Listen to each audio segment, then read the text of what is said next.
Paham? Sekarang memang apa salahnya kalau Nabi Muhammad dimuliakan Tuhan? No. Kalau Nabi Muhammad itu dimuliakan Tuhan, berarti kemuliaannya pemberian Tuhan. Itu menghinakan Nabi kita sendiri. Semua orang-orang mulia bukan dimuliakan Tuhan, karena mereka ingin memuliakan dirinya. Tuhan merestui pilihannya, karena cara memahami hidup yang dia pilih adalah itu. Paham? Oke. Jadi Tuhan bukan berarti memuliakan si A, menghinakan si B. Dia mulia karena pilihannya. Si B mulia juga karena pilihannya. Tuhan merestui semua pilihannya. Paham? Oke. Ingin dimuliakan Allah? Tidak ingin dihinakan Allah? Ya sudah. Tinggal sekarang selaraskan antara keinginan-keinginan yang kita panjatkan dalam doa kepada Allah. Sering membacakan doa? Sering kan? Ketika sholat kan semuanya isinya doa semua. Betul nggak? Nah sekarang tinggal semua rangkaian kata-kata yang disebut doa dalam ibadah kita ini coba pahami dan mulai dimasukkan ke dalam pikiran agar pikiran selaras dengan kata-kata yang ada di dalam doa. Masukkan ke dalam kata-kata biar kata-kata yang terungkap pun selaras dengan yang ada di dalam rangkaian doa. Mulailah pelan-pelan menerjemahkan semua itu menjadi perbuatan. Karena itu kalau sudah selaras dengan itu semua akan mewujud menjadi kenyataan. Itulah pengharapan yang kemudian mewujud menjadi misi dalam kehidupan. Oke, ini yang luar biasa. Di tangan engkaulah segala kebajikan. Betul. Ya, betul. Ya, sesungguhnya engkau maha kuasa atas segala sesuatu. Lihat, Tuhan maha kuasa. Oke, sekarang saya kasih tahu cara bekerjanya Tuhan yang maha kuasa. Tuhan, engkau kan maha kuasa.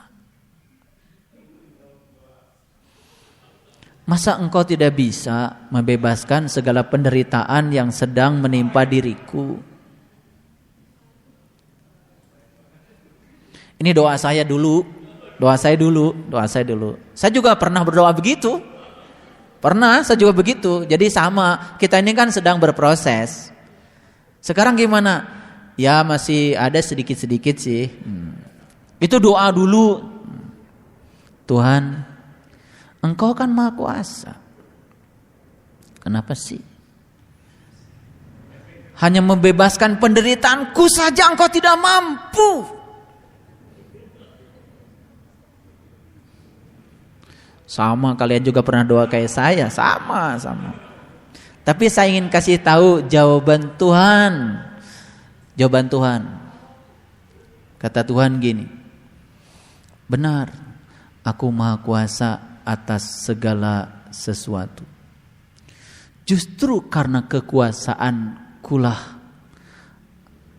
aku mempertahankan segala penderitaan yang datang padamu, agar itu membuat jiwamu menjadi kembali murni seperti ruhku. Ngerti gak sekarang? Ngerti sekarang? Keinginan kamu untuk dibebaskan dari penderitaan yang sedang ada padamu, itu bukan berasal dari dirimu yang sesungguhnya. Itu hanya berasal dari pikiran dan tubuhmu. Dan itu bukan dirimu. Dirimu yang sebenarnya adalah ruhku yang aku tiupkan ke dalam dirimu, yang kemudian sekarang bertransformasi menjadi jiwamu. Demi untuk kemurnian jiwamu, aku tetap mempertahankan penderitaan ini padamu. Itulah karena aku maha kuasa. Sekarang mau apa lagi? Ayo mau doa apa lagi?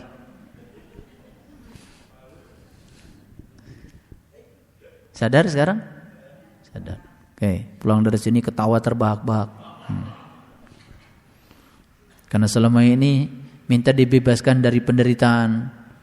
Kata Tuhan, saat kau ingin dibebaskan dari penderitaan, berarti kamu ingin dijauhkan dariku. Itu bukan kekuasaanku. Karena kekuasaanku yang sebenarnya adalah jiwamu harus tetap dalam genggamanku. Oleh karena itu, murnikan selalu jiwamu agar kamu tidak pernah jauh dari pelukanku. Setelah kita mendapatkan jawaban ini dari Tuhan, kemudian muncul kesadaran baru pada diri kita. Terima kasih Tuhan. Ternyata semua penderitaan adalah cintamu yang begitu besar pada aku yang sejati dalam diriku. Cinta yang luar biasa untuk sang jiwa, agar sang jiwa mengalami proses pemurnian kembali untuk pulang, agar sang jiwa bisa bersenyawa kembali dengan sang semesta, sang keberadaan. Itu. Bapak Ibu, punten ya. Kesadaran seperti ini yang tidak ditanamkan oleh kebanyakan kita di dalam belajar agama. Kita belajar agama terus diajarkan halusinasi. Semua goib. Allah goib, akhirat goib, malaikat goib, surga goib, neraka goib, ya, cita-cita goib, keinginan goib. Lalu Allah menjadi sesuatu yang amat jauh seakan-akan untuk dijangkau oleh hambanya, karena kita diajarin dengan paradigma pada Allah seperti yang kita terima selama ini. Padahal dia berulang kali mengatakan, aku bersamamu, lebih dekat padamu, melampaui dekat urat nadi leher. Tapi itu hanya sebatas statement yang tidak menjadi pengalaman rasa. Itu yang menyebabkan rasa cemas dan khawatir terus menggoda. Lalu kita menjadi sangat jauh. Ada keputusasaan antara hamba dengan Tuhan. Seakan Tuhan tidak pernah mendengar doa-doa kita. Padahal Tuhan selalu menjawab semua doa yang kita panjatkan. Tapi Tuhan menjawab, untuk kebaikanmu aku pilihkan yang ini. Tapi kita tidak sadar kalau itu adalah pilihan Dia. Itu saja.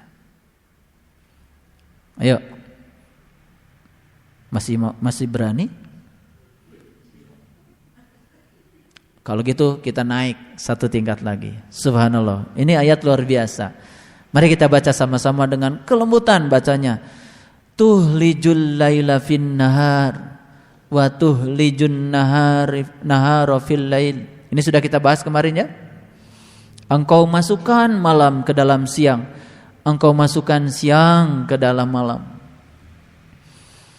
Wa tukhrijul hayya minal mayyiti wa tukhrijul mayyita minal hayy.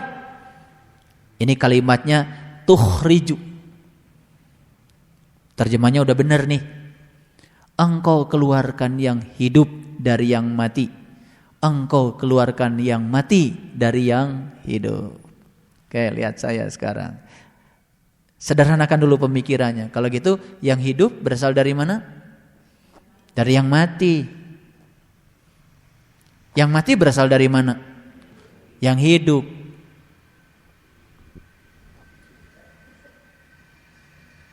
Jadi kalau ada orang yang mengatakan bahwa proses kehidupan dan kelahiran yang cuma sekali, itu melanggar Quran.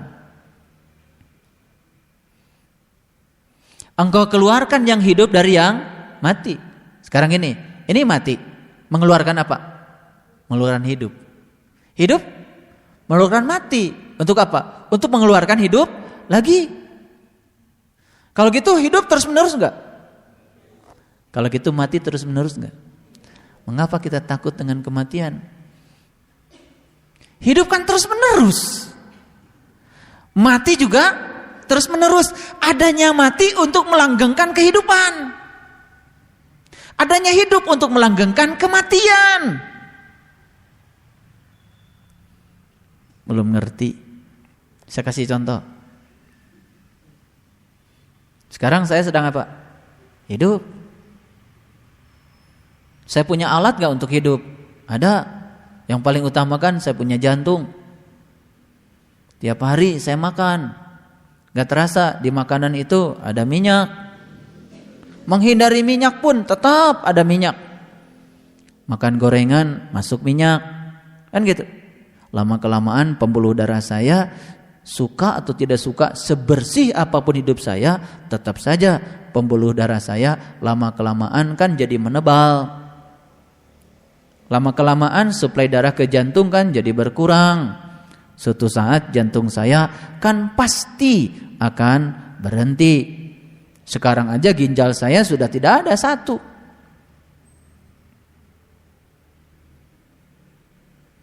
Apakah dengan tubuh yang terbatas ini pada suatu saat saya tidak memiliki tubuh yang seperti hari ini lagi? Ya toh, umur 70, 80 barangkali sudah tidak sesegar ini lagi. Padahal saya ingin tetap melangsungkan kehidupan. Betul enggak? Apa dulu? Ya mati dulu. Diganti dulu. Pada saat mati berpisah tubuh dengan jasad. Jasadnya kemana? Nyatu dengan tanah. Begitu nyatu dengan tanah, nih ruhnya udah kemana? Jasad nyatu dengan tanah. Saat jasad nyatu dengan tanah, berproses. Yang unsur air menyatu dengan unsur air, unsur udara menyatu dengan unsur udara, unsur api menyatu dengan unsur api. Betul? Unsur tanah menyatu dengan unsur tanah. Semua mineral-mineral yang ada dalam tubuh menyatu kembali. Ada yang masuk mineralnya ke aqua.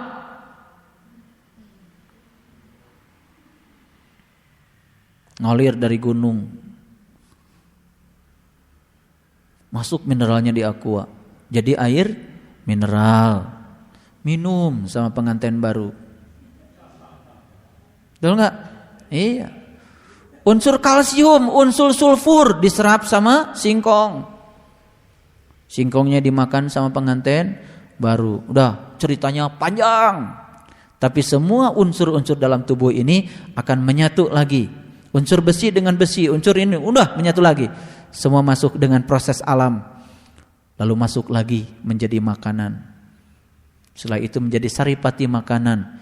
Jadi sel sperma, jadi sel telur. Menyatu lagi dalam rahim. Tumbuh lagi, tubuh yang baru. Ditiupkan lagi. Lahir ke dunia, dapat tugas lagi. Tugasnya apa? Itu pilihan. Itu pilihan. Pilihan jiwa kita. Makanya selaraskan kehidupan kita dengan pilihan awal pada saat kita merumuskan tujuan waktu memilih kehidupan yang sekarang ini. Itu pilihanmu, bukan pilihan Tuhan. Pilihanmu.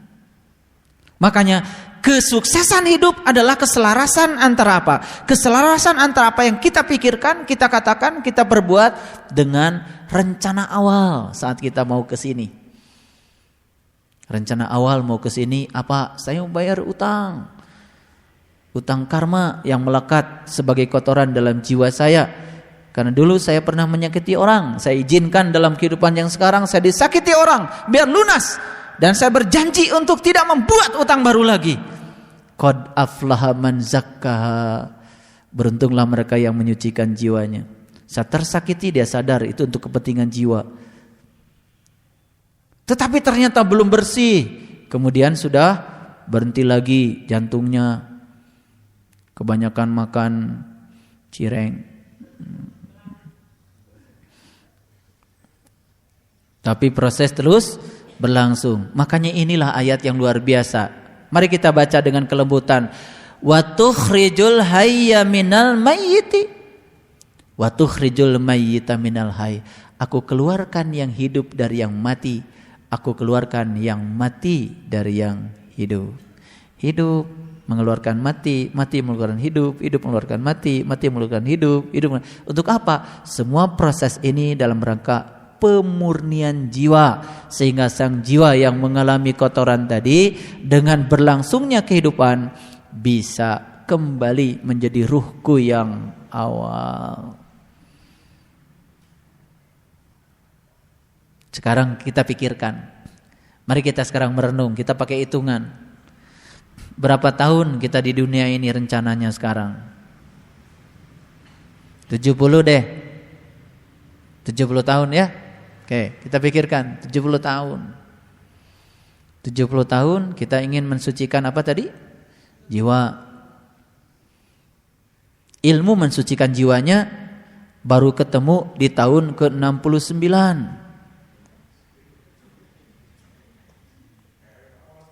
Ngerti maksud saya? Di tahun ke-69 baru ketemu. Karena dari dulu mensucikan jiwa, ya baru dapat filosofisnya saja. Udahlah, sucikan jiwamu, sucikan jiwamu, sucikan jiwamu. Oh gitu. Ngaji sudah banyak, tapi tetap saja masih kotor. Baca Qur'annya sudah rajin, tetap masih kotor. Puasa sudah dilakoni, masih kotor. Berulang kali haji umrah masih kotor. Apa tandanya? Ternyata kita masih tersentuh oleh kotoran. Paham? Oke. Sekarang di usia ke-69 masih tersentuh oleh kotoran, tapi merasa diri sudah bersih seakan-akan. Kan gitu? Nah, tetapi baru dapat pencerahan di tahun ke-69 lewat 360 hari.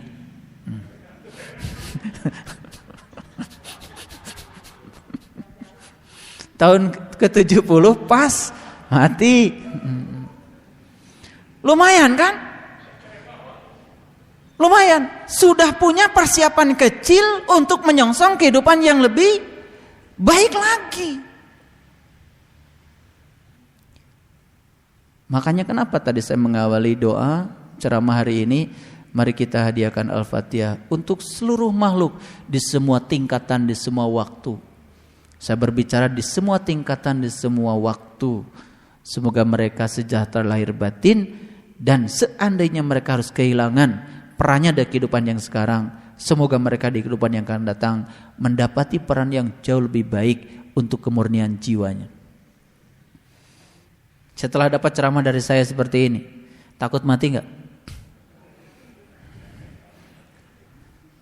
Masih takut juga? Oh, berarti saya kurang bagus menjelaskannya. Nah, ketakutan mati itu karena apa? Karena kita, aduh, mana teu acan gaduh. Itu. Karena kita memandang diri kita adalah tubuh dan pikiran. Ya, tapi kalau kita mengalihkan dengan sebuah kesadaran baru, oh, tubuhku, diriku yang sebenarnya adalah jiwa yang ada pada diriku.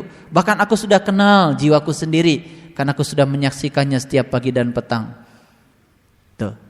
Begitu sudah dialihkan kesadaran ke situ, oh, ternyata aku bukan tubuh dan jiwa. Bukan tubuh dan pikiran. Jadi buat apa aku menghindari segala penderitaan dalam hidupku? Karena itu hanya akan menjauhkan proses pemurnian jiwaku. Sadar dengan itu, sudah. Keberanian untuk menghadapi semua kenyataan hidup menjadi lebih bertambah lagi. Betul? Semangat untuk menjalani kehidupan juga semakin bertambah lagi. Karena ada doanya orang suci ya, yang sudah mencapai pencerahan. Tuhan, jika aku boleh memilih, lahirkanlah aku berulang-ulang ke sini lagi dan lagi, agar aku bisa menarik jiwa-jiwa yang belum pulang kepadamu lewat peran yang kau berikan saat aku diberi tubuh yang sempurna ini dalam kehidupanku. Jarang ya ada doa yang kayak gitu ya. Ya Allah, masukkanlah aku ke dalam surga. Kata Allah, naon ari surga teh? Teuing atuh. Ya Allah, jangan sampai dimasukkan ke dalam neraka. Kata Allah, kenapa sih kamu takut neraka? Emang di neraka ada Quran?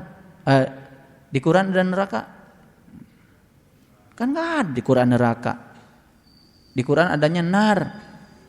Tapi nar itu pengertiannya jadi beda dengan neraka. Di Quran juga enggak ada surga. Yang ada itu adalah jannah. Dan ketika jannah terjemahkan jadi surga kan jadi lain pengertiannya. Ayo, cari di Quran kata surga. Kalau dapat saya kasih hadiah. Nggak ada, di Quran nggak ada surga. Yang ada jannah. Di Quran nggak ada neraka, yang ada adalah nar. Nabi Musa mencapai pencerahan ketika melihat nar. Aku melihat api di lereng gunung. Tinggallah kamu sebentar di sini. Aku ingin menghampiri api itu. Semoga aku mendapatkan petunjuk dari api itu. Setelah Musa menghampiri api itu, kemudian api itu berkata, "Hai Musa, Jangan takut, jangan khawatir. Sesungguhnya aku adalah Tuhan. Ayo. Makanya belajar bahasa Quran dengan menggunakan kamus. Kalian akan terjebak oleh bahasa kamus. Quran adalah bahasa Tuhan. Untuk memahami Quran harus dekat-dekat dengan yang punya bahasa. Bahasa Tuhan melampaui segala bahasa. Sekarang ada isu propaganda, katanya ntar di surga tuh bahasanya Arab, sehingga banyak sekarang kursus bahasa Arab. Persiapan ntar katanya di surga. Padahal di Quran dikatakan tidak ada Arab dan tidak Arab dimuliakan Allah. Allah hanya memuliakan satu komunitas di Quran. Wa anni faddaltukum alal alamin. Satu-satunya komunitas yang diutamakan, diberi keutamaan oleh Allah dalam Quran adalah Bani Israel. Bani adalah kelompok, Isra artinya berjalan, Eli adalah Tuhan. Siapa saja mereka yang mau berjalan menuju Tuhan, bangsa manapun, suku manapun, atributnya apapun, gak masalah bagi Tuhan. Yang penting kamu berjalan menuju Tuhan. Aku utamakan. Aku utamakan. Ya Bani Israel, uzkuru nikmati Allah alaikum wa anni faddaltukum alal alamin. Satu-satunya umat yang dianugerahi nikmat oleh Tuhan adalah Bani Israel. Nikmat bukan berapa banyak mobil yang kau punya, tapi nikmat adalah rasa penyatuan dengan Dia saat Dia hadir, saat kita bisa kosong untuk kehadiran Dia. Baik, ulangi lagi. Ini ayat penting sekali. Tolong ini dipahami dengan bagus. Wa tukhrijul hayya minal mayyiti wa tukhrijul mayyita minal hayy. Aku keluarkan yang hidup dari yang mati. Aku keluarkan yang mati dari yang hidup. Jadi kalau ini mati mengeluarkan hidup, hidup mengeluarkan mati, mati mengeluarkan hidup, hidup mengeluarkan mati. Rangkaian kehidupan dan kematian menjadi tidak terelakkan lagi. Itulah proses keadilan yang diberikan Tuhan. Keadilan bukan itu. Disitulah keadilan. Luar biasa. Ya, istilahnya apa saya tidak tahu. Tapi lihat ayat berikutnya. Wa tarzuqu man tasya bighairi hisab. Dan Allah memberikan rezeki kepada siapa yang dikehendaki tanpa batas. Jadi kalau kita belajar rezeki saja udah salah dari dulu. Kenapa rumah saya begini? Takdir. Kenapa saya pakai sepeda, nggak bisa beli sepeda motor? Takdir. Apa itu takdir? Oh, ini sudah ditulis dulu sama Tuhan. Di mana? Di Lauh Mahfuz. Pakai Lauh Mahfuz segala ngerti aja. Enggak, Lauh Mahfuz itu apa? Lauh Mahfuz itu kan bahasa Arab. Lauh itu artinya lembaran lauh. Mahfuz itu terpuji. Lembaran-lembaran yang terpuji. Masa di tempat terpuji ada justifikasi? Nih calon RT, nih calon presiden, masa begitu? Ini calon miliarder, ini calon jutawan, ini calon ratusan ribuan, ini calon triliunan. Masa begitu? Saya kalau ada orang ngomong gitu malah saya balik tanya, emang kamu mau punya Tuhan yang kayak gitu? Dari dulu udah ditentukan rezekinya, udah ditentukan jodohnya. Begitu nikah, begitu sebelum nikah lagi indah-indahnya. Engkau adalah pilihan Tuhan yang terbaik bagiku. Begitu sudah menikah tidak bisa menerima perbedaan. Ternyata engkau adalah musibah Tuhan yang diberikan untukku. Dulu bilangnya anugerah, sekarang berubah jadi musibah dari Tuhan yang sama. Aneh. Lihat saya sekarang. Allah sendiri mengatakan, wa tarzuqu man tasya bighairi hisab. Lihat saya semua. Lihat saya semua. Saya ingin bicara yang tegas supaya kalian mengerti. Aku berikan rezeki padamu tanpa batas. Jadi rezeki kita itu di Tuhan semuanya tanpa batas. Kenapa Pak? Saya beli seblak aja hese. Ini masalahnya. Dari sekian rezeki yang tanpa batas yang disediakan Tuhan, ya kau ambil baru segitu.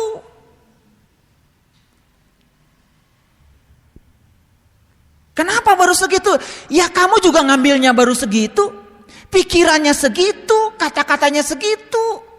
Perbuatannya juga segitu. Ya dapatnya ya segitu. Beli seblak aja susah. Doanya minta uang. Coba sekarang dirubah doanya, minta yang punya uang. Ya Allah, cukup saja kehadiranmu ya Allah. Hasbi Allah, hasbi Allah. Makanya para nabi, para rasul saya lihat tidak ada doanya panjang-panjang. Mereka doanya cuman hasbi Allah, cukup engkau ya Allah. Tapi ini bukan basa-basi. Perasaan cukup engkau itu rasa, pengalaman rasa. Bukan belajar menghafalkan hasbi Allah, gampang anak SD juga bisa. Tetapi hasbi Allah yang jadi pengalaman. Allah hadir, membebaskan rasa khawatir, membebaskan rasa cemas.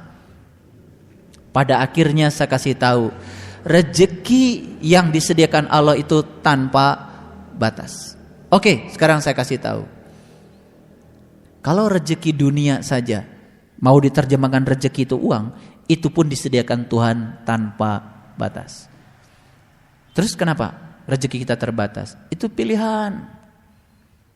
Saya sendiri memilih dalam hidup untuk Tuhan sudah penuhi saja yang aku butuhkan. Karena ketika aku diberi rezeki bukan yang aku butuhkan, bisa jadi aku akan memalingkan perhatianku darimu kepada yang engkau titipkan yang tidak dibutuhkan itu. Sekarang saya kasih tahu. Tubuh dan pikiran terbatas? Terbatas.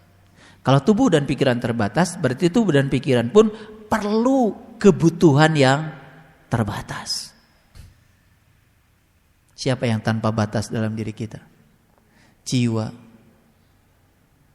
Kebutuhan jiwa tanpa batas. Dan jiwa tuh ingin yang tanpa batas. Berarti rezeki yang tanpa batas itu bukan uang. Rezeki yang tanpa batas adalah Dia yang tanpa batas. Dia yang maha segalanya, Allah Subhanahu wa taala. Itu sebabnya jangan berpikir kalau ngaji dengan saya kemudian tiba-tiba bebas dari penderitaan. Saya kasih tahu, yang ngaji tetap menderita, yang enggak ngaji juga menderita. Bedanya yang ngaji kalau benar ngajinya, dia bisa mengelola negatif dengan positif sehingga menjadi lampu yang menyala.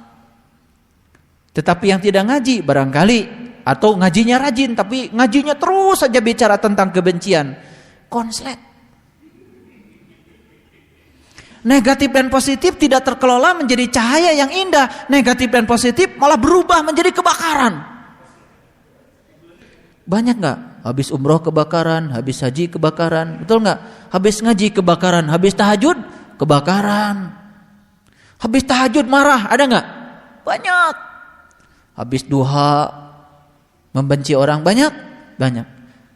Itu kan masih kebakaran. Ini masalahnya adalah keterampilan mengelola positif dan negatifnya belum piawai.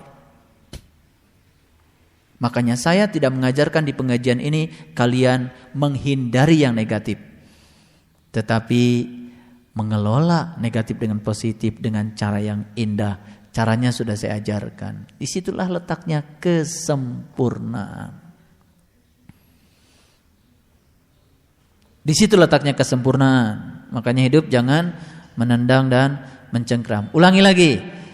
Nanti pulang ke rumah ulang-ulang kalimat ini, luar biasa. Ini Ali Imran. Makanya Ali Imran ini agak lama saya membahasnya karena padatnya luar biasa. Wa tarzuqu man tasya bighairi hisab.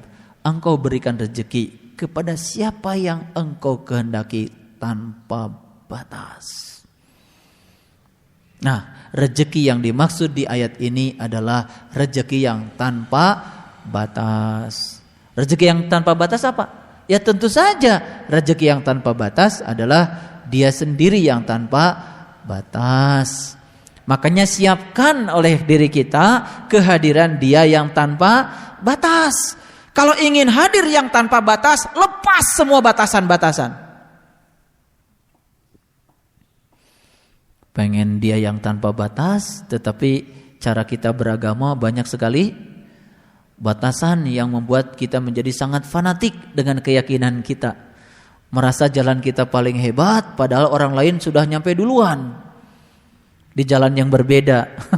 Karena terus memperebutkan jalan, bikin iklan. Jalan saya paling bagus, tapi nggak jalan-jalan dia. Ketika ada orang lain, oh jalan lu jelek, langsung marah, nyari orang yang bilang jelek. Kapan dia mau jalan?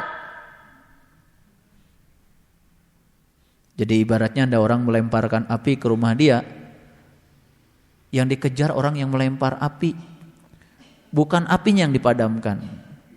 Betul nggak? Kita suka begitu kan, pakai ada yang melempar api, yang dikejar yang melempar, kan rumahnya kebakaran. Itu nggak ketangkap rumah kebakaran. Betul nggak? Iya, makanya berhenti menutup mulut orang, tutup saja telinga kita. Menutup mulut orang tuh di samping susah, mulutnya dibawa-bawa orang, bau. Tutup aja telinga sendiri. Oke, orang suci tidak tersentuh walaupun dia berada dalam noda. Jadi kalau gitu apa yang dibutuhkan oleh kita? Yang dibutuhkan oleh kita adalah terus mendengar apa yang dituntun oleh Dia dari dalam diri kita. Karena Dia selalu menuntun kepada kita untuk kebaikan hidup kita, untuk kesejahteraan lahir batin kita. Makanya selaraskan antara pikiran, kata-kata dengan tindakan, dengan awal tujuan kita memilih kehidupan yang sekarang ini. Bagaimana Pak saya tahu sudah selaras? Kalau sudah selaras cirinya apa? Saat pikiran, tubuh dan jiwa sudah melakukan yang selaras dengan tujuan awal kita memilih kehidupan yang sekarang, si jiwa itu akan merespon dengan ketenangan yang luar biasa, kebahagiaan yang luar biasa, kebahagiaan yang tanpa bahagia, rasa yang tanpa rasa, netral. Itu. Ya susah saya ngomongnya mesti kayak apa ya? Pokoknya kalian alami deh. Nikmat. Ya. Cirinya apa? Cirinya kita tenang melihat kontradiksi dalam hidup. Tenang saja. Tenang. Tidak pakeu. Responsif tapi tidak reaktif. Luar biasa. Lihat orang-orang bijak yang sudah sampai di situ. Tenang saja. Tenang. Ya. Kalau ada yang menyerang, tidak buru-buru menyerang. Tenang saja. Tenang saja. Kita akan bisa melihat di balik semua serangan itu adalah hal yang dibutuhkan untuk jiwa kita, untuk pemurnian jiwa kita. Luar biasa. Nah, sekarang coba kita rangkai ayat ini dari sini. Jadi yang pertama yang dibutuhkan oleh kita apa? Kerajaan Tuhan. Betul? Begitu kita sudah menemukan kerajaan Tuhan, yang dibutuhkan oleh kita apa berikutnya? Karena Dia Maha Mulia, maka kita akan dimuliakan Tuhan. Betul ayat ini? Lihat. Kan pertama yang diminta apa? Engkau berikan kerajaan kepada yang Engkau kehendaki. Engkau cabut kerajaan dari yang Engkau kehendaki. Berikutnya apa? Engkau muliakan orang yang Engkau kehendaki. Engkau hinakan orang yang. Jadi sekarang saya bikin kesimpulannya. Jadi begitu kita menemukan kerajaan Tuhan di dalam diri, dengan sendirinya kita akan dimuliakan oleh Tuhan, dimuliakan oleh kehidupan. Tapi begitu kita meniadakan kerajaan Tuhan dalam diri, maka kita akan dihinakan oleh diri kita, dihinakan oleh kehidupan. Lihat. Orang-orang yang menendang kerajaan Tuhan dari dirinya, Tuhan tidak diizinkan berkuasa dalam dirinya. Apa yang terjadi? Dia akan mengikuti tubuh dan pikirannya. Hina gak hidupnya? Tuh, sudah kita lihat? Oke. Berikutnya apa? Ya, berikutnya apa? Di tangan engkaulah segala kebajikan. Kalau segala kebajikan di tangan dia, berarti kita harus dekat-dekat dong dengan dia sang pemilik kebajikan. Aneh ya, ngajinya apa? Ma'rifatullah. Nyerang sana, nyerang sini. Itu namanya ngajinya ma'rifatullah. Jadi kalau kerajaan Tuhan sudah ada, dia menjadi tenang, mulia. Kalau sudah tenang, itulah awalnya kebajikan. Makanya kalau di atom, di inti ada yang namanya neutron. Neutron itu partikel elementer yang tidak bermuatan, netral. Dan ternyata neutron tidak pernah mau menyatu dengan elektron. Karena elektron itu negatif. Neutron hanya mau berkumpul dengan proton. Karena proton itu bermuatan positif. Makanya setiap yang netral dekat pasti dengan yang positif. Kalau yang tidak netral, coba pasti dekat dengan negatif. Oke, ayat berikutnya diurut ya, diurut. Engkau masukkan siang ke dalam malam, engkau masukkan malam ke dalam siang. Dalam terang itu ada gelap. Dalam gelap juga ada terang. Terang dan gelap bukan lawan kata. Datangnya kegelapan untuk membuat yang terang semakin terang. Lihat saya sekarang. Begitu kita sudah menemukan kerajaan Tuhan, dia kenal dia. Kita kenal perlahan pada dia, kenal, makin kenal, kemuliaan menjadi tidak jauh lagi. Kebajikan mulai muncul dalam diri. Cirinya apa? Luar biasa. Cirinya apa? Orang yang sudah suci dan menemukan kebajikan di dalam diri, dia paham bahwa gelap bukan lawannya terang. Bahkan akar pun tidak akan pernah tumbuh di dalam terang. Akar selalu tumbuh dalam gelap. Coba akar cabut, taruh di tempat terang, mati pohonnya. Bagi orang-orang yang sudah menemukan kebajikan, karena dia sudah menemukan kerajaan Tuhan, sudah menemukan kemuliaan dalam hidup, apa yang terjadi? Bagi dia tidak ada siang, tidak ada malam, tidak ada putih, tidak ada hitam, tidak ada awan putih, tidak ada awan hitam. Dia sudah menjadi langit yang biru, karena dia sudah menyadari bahwa dirinya bukan tubuh dan pikiran, tapi dirinya adalah jiwa. Baru ya indah, kehidupan itu menjadi indah.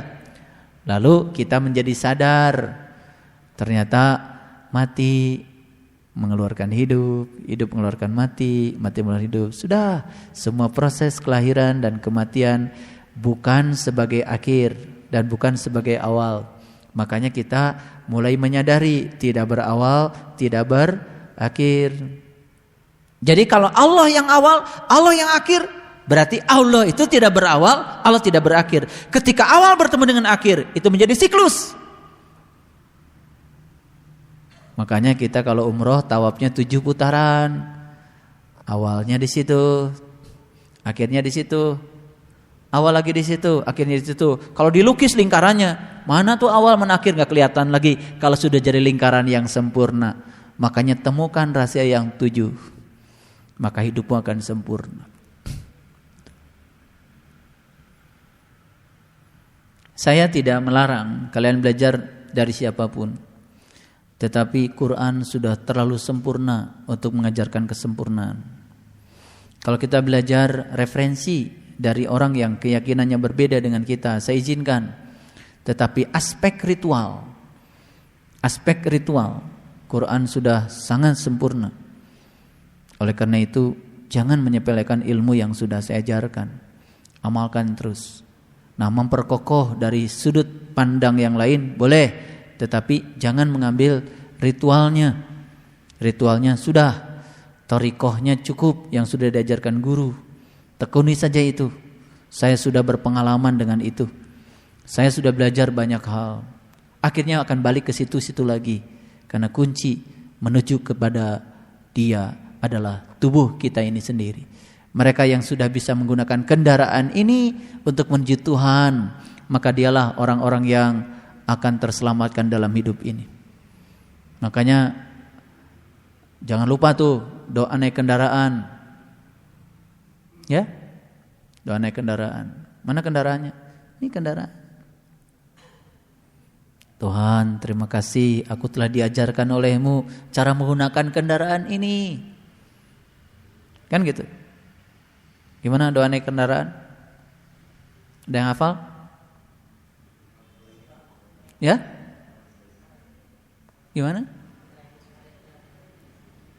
Subhanalladzi sakhkhara lana hada wa ma kunna lahu muqrinin wa inna ilaihi lamunqalibun. Itu bukan naik pesawat. Subhanalladzi sakhkhara lana hada wa ma kunna lahu muqrinin wa inna ila rabbina lamunqalibun. Tuhan, terima kasih Engkau telah ajarkan aku bagaimana cara menggunakan kendaraan ini. Semoga aku bisa membawa sang jiwa dalam diriku untuk kembali pulang kepadamu. Tuh, doa naik kendaraan. Rajin baca naik kendaraan kalau umroh saja. Tiap hari enggak pernah naik kendaraan. Ya, itu memang. Karena kita enggak ngerti. Baik, selanjutnya kita diberi reward oleh Allah. Engkau diberi rezeki. Dan engkau beri rezeki siapa yang engkau kehendaki tanpa batas. Akhirnya kita akan dapat rezeki yang tanpa batas. Mau dapat rezeki yang tanpa batas? Oke, temukan kerajaan Tuhan. Izinkan Dia berkuasa di dalam rumahnya di sini. Ya, makanya di dalam Quran kan ada banyak perintahnya. Bersihkan rumahku untuk orang-orang yang tawaf. Gitu. Fatahhir baiti, fatahhir baiti. Bersihkan rumahku, bersihkan rumahku. Luar biasa. Tinggi enggak ngerti ya, rumah Tuhan yang mana? Rumah Tuhan yang sebenarnya adalah kolbunya orang yang beriman. Itu selalu dibersihkan. Kalau sudah bersih yang itu, masjid kita pasti bersih. Karena kita pasti tidak suka yang kotor. Rumah kita pasti bersih. Karena tidak suka yang kotor. Rezeki kita pasti ingin yang bersih, tidak suka yang kotor. Pekerjaan kita yang bersih, tidak mau yang kotor. Pikiran kita yang bersih, tidak mau yang kotor. Kata-kata kita bersih, tidak mau menyakiti. Tindakan kita selalu bersih, tidak melakukan tindakan-tindakan yang tidak bijaksana. Itu berawal dari kolbunya yang sudah. Makanya mereka yang sudah menemukan rumah suci di dalam dirinya, tidak ada satu tempat pun di semesta ini yang bukan rumah suci. Mereka yang sudah menemukan kesucian dalam dirinya, semua tempat adalah tempat suci. Mereka yang sudah menemukan matahari dalam dirinya, semua adalah terang. Mereka yang sudah menemukan purnama dalam dirinya, semua tempat adalah purnama. Bagi dia kegelapan bukan lawannya cahaya. Kegelapan untuk membuat yang bercahaya semakin bercahaya. Akar perlu tumbuh di tempat kegelapan. Kalau kita ingin tumbuh, kegelapan bukan untuk mematikan akar kita. Kegelapan untuk menumbuhkan iman kita. Kegelapan untuk menumbuhkan kekuatan kita, kesabaran kita. Di situ kita tumbuh. Betul? Kalian sadari. Kadang-kadang kalian baru tumbuh ketika mengalami penderitaan, bukan?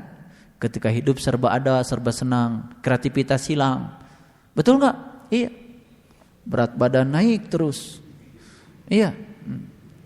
Kerjaan cuma tidur dan makan. Beda sedikit dengan Nabi.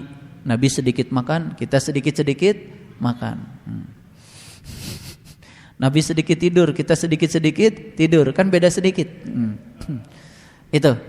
Akhirnya kita akan diberikan rezeki yang tanpa batas. Dua yang perlu saya tekankan, rezeki dunia pun sebetulnya disediakan tanpa batas. Terserah mau ngambil apa enggak. Itu saja. Itu pilihan. Kalau saya punya sikap, punya pilihan untuk mengambil itu. Ya. Kalau yang tidak dibutuhkan untuk tubuh dan pikiran, kalau berlebihan itu akan membuat menjadi tidak ternikmati lagi. Karena saya menemukan banyak sahabat, teman ya, yang berkelimpahan malah habis seluruh waktunya untuk mengurusi rezeki yang berkelimpahan. Rumah 10, bayangkan, hari seminggu saja cuma 7. Jadi setengah hari di rumah ini, setengah hari pindah ke rumah sana. setengah hari pindah ke rumah sana. Itu pun masih pengen beli rumah lagi. Rasanya tidak ternikmati. Betul nggak? Subhanallah, luar biasa. Baik para sahabatku yang dirahmati oleh Allah, semoga ceramah-ceramah ini memberikan pencerahan ya. Dan pencerahan pun akhirnya tak tersentuh oleh pujian, tak tersentuh oleh celaan. Kita berada di titik netral selalu dekat dengan positif. Ayo, netral saja biar dekat dengan positif. Barakallahu li wa lakum. Assalamualaikum warahmatullahi wabarakatuh.